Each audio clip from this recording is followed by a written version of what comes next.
नमस्कार, मी प्रीती. आवाज इंडिया मराठीमध्ये आपल्या सर्वांचं स्वागत आहे. तर नजर टाकूया आजच्या टॉप 20 न्यूजवर. नवी मुंबई आंतरराष्ट्रीय विमानतळावरून आजपासून पॅसेंजर सुविधा सुरू होणार आहे. दिवसभरात एकूण 30 विमानांची ये-जा होणार असून 4000 प्रवाशांना याचा लाभ घेता येणार आहे. पुढील 15 दिवसानंतर दिवसाला 48 विमानांची रेलचेल असेल. सध्या देश पातळीवरील विमान सेवा सुरू होणार असून मार्च महिन्यात आंतरराष्ट्रीय विमान सेवा सुरू होईल. पहिल्या टप्प्यात सुरू होत असलेल्या विमानतळावरून वर्षाला 2 कोटी पर्यंत प्रवासी विमान सेवेचा लाभ घेणार आहेत.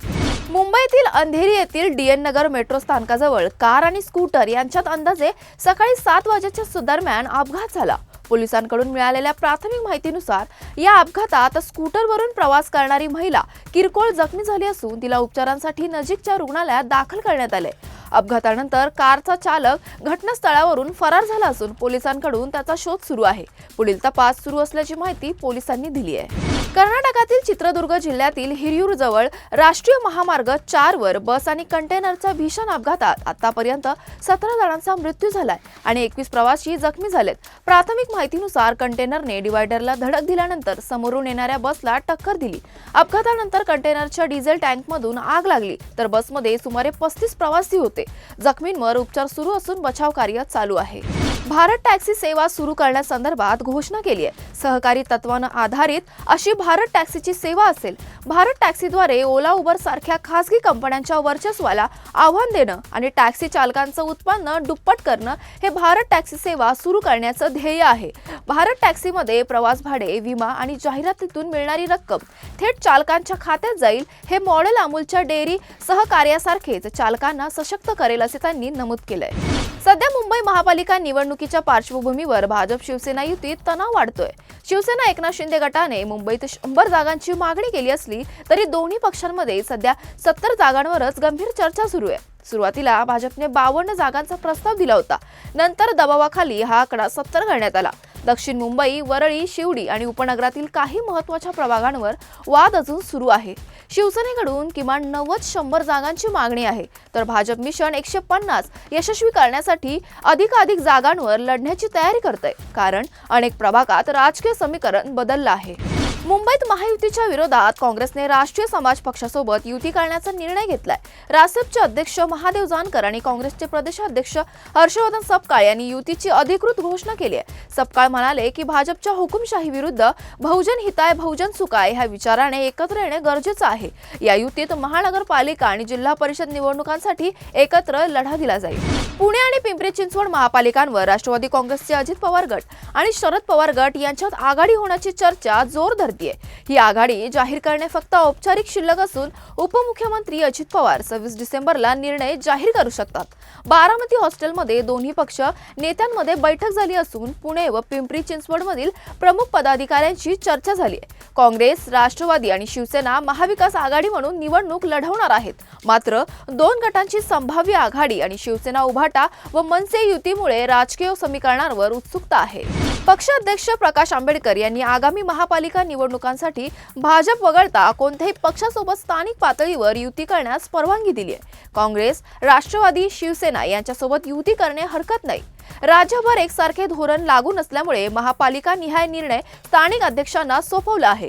तसेच राज ठाकरे आणि उद्धव ठाकरे यांच्याशी संभाव्य युतीस प्रकाश आंबेडकर यांनी सकारात्मक प्रतिसाद दिला आहे. उद्धव ठाकरे आणि राज ठाकरे यांनी बुधवारी मुंबईतील वरळी येथील पत्रकार परिषदेत मुंबई महानगरपालिकेसाठी शिवसेना आणि मनसेच्या युतीची घोषणा केली. यानंतर राज्यभरातील कार्यकर्त्यांमध्ये आनंदाचे वातावरण आहे. पुण्यातील माजी मनसे शहराध्यक्ष वसंत मोरे यांनी कात्रज चौकात रस्त्यावर लाडू वाटून या युतीचा उत्साह साजरा केला. राज्यात महापालिका निवडणुकांचा प्रचार जोर धरतोय. शिवसेना शिंदे गटाने आपल्या स्टार प्रचारकांची यादी जाहीर केली आहे. उपमुख्यमंत्री एकनाथ शिंदे यांच्यासह रामदास कदम, उदय सामंत, गुलाबराव पाटील, दादा भुसे, संजय शिरसाट, डॉक्टर श्रीकांत शिंदे, श्रीरंग बारणे आणि माजी खासदार राहुल शेवाळे यांचा समावेश आहे. निवडणुकीत अनेक ठिकाणी शिवसेना शिंदे गट आणि भाजप युती करणार असून काही ठिकाणी राष्ट्रवादीचे अजित पवार गटाशी युती होण्याची शक्यता आहे. नाशिक महानगरपालिकेच्या निवडणुकीसंदर्भात अद्याप शिवसेना आणि भाजप यांच्यात युतीबाबत कोणतीही चर्चा झाली नाही असं माजी खासदार हेमंत गोडसे यांनी सांगितलं. गोडसे म्हणाले की स्थानिक पातळीवर प्रवेश सुरू असून युतीबाबत निर्णय नंतर घेण्यात येईल. त्यांनी स्पष्ट केलं की भाजपकडून 50 जागांची मागणी नाकारली गेल्यास शिवसेना स्वबळावर निवडणूक लढवेल. कोल्हापूरमध्ये भाजपचे राज्यसभा खासदार धनंजय महाडिक यांचे सुपुत्र कृष्णराज महाडिक कोल्हापूर महानगरपालिकेच्या निवडणुकीच्या रिंगणात उतरण्याची शक्यता आहे. त्यांना प्रभाग क्रमांक 3 मधून उमेदवारी दिली जाऊ शकते. कृष्णराज महाडिक यांनी उमेदवारी अर्ज खरेदी केलाय, परंतु अर्ज दाखल करतील की नाही हे अद्याप ठरलं नाही. यामुळे कोल्हापूरच्या राजकारणात महाडिकांची तिसरी पिढी उतरू शकते. ठाणे, कल्याण आणि मुंबईत भाजप आणि शिंदे सेनेत युतीच्या चर्चेदरम्यान दोन्ही पक्षांमध्ये जोरदार कलह दिसून येतोय. कार्यकर्त्यांमधील वाद आणि आरोप प्रत्यारोप यामुळे महायुतीवर प्रश्नचिन्ह निर्माण झालंय. कल्याण पूर्वेत शिवसेना भाजप पुन्हा आमनेसामने आलेत. भाजपचे ज्येष्ठ नेते जगन्नाथ पाटील यांनी शिवसेना शिंदे गटावर युतीत पाठीत खंजीर खुपसल्याचा आरोप केला आहे. आगामी ठाणे महानगरपालिका निवडणुकीसाठी सत्ताधारी शिवसेना शिंदे गटाला रोखण्यासाठी महाविकास आघाडीने तयारी सुरू केली आहे. मनसे, शिवसेना ठाकरे गट आणि महाविकास आघाडी एकत्र लढणार असल्याचं जवळपास निश्चित झालंय. गुरुवारी रात्री राष्ट्रवादीचे आमदार जितेंद्र आव्हाड यांच्या निवासस्थानी महत्त्वाची बैठक पार पडली.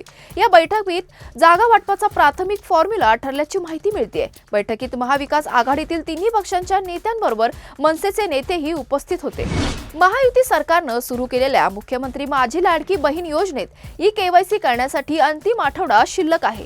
योजनेअंतर्गत 2.5 लाखांपेक्षा कमी उत्पन्न असलेल्या कुटुंबातील पात्र महिलांना दरमहा 1500 रुपये दिले जातात. ई-केवायसी प्रक्रिया 31 डिसेंबर पर्यंत पूर्ण करणं गरजेचं असून नोव्हेंबर महिन्याच्या हप्त्याची प्रतीक्षा असलेल्या लाभार्थींनी लवकरच प्रक्रिया पूर्ण करण्याचं आवाहन केलं आहे. नांदेड शहरातील सक्षम ताटे हत्याकांडाने संपूर्ण महाराष्ट्र हादरून गेलाय.